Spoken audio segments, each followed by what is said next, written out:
भाई ढाबा खोलते बेपार बढ़िया हो मास सीजन ना मुझे पूरा खाली केमती हो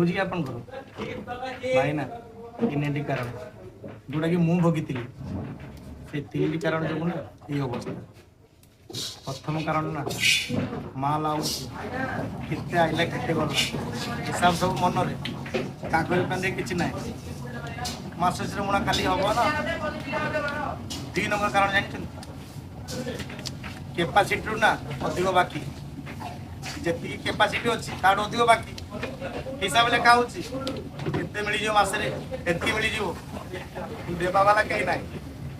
3 नंबर कारण बिना प्लानिंग ना जहाँ कहाँ आइटम बनईदेवा खाଇବା देवा लोक ट्रेनिंग देवा वेस्टेज तो हम ना वेस्टेज कंट्रोल मुख्य कारण मैंने 3 कारण जी कंट्रोल करदे ना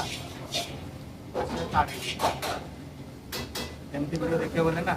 मो चैनल को फॉलो करो। Thank you.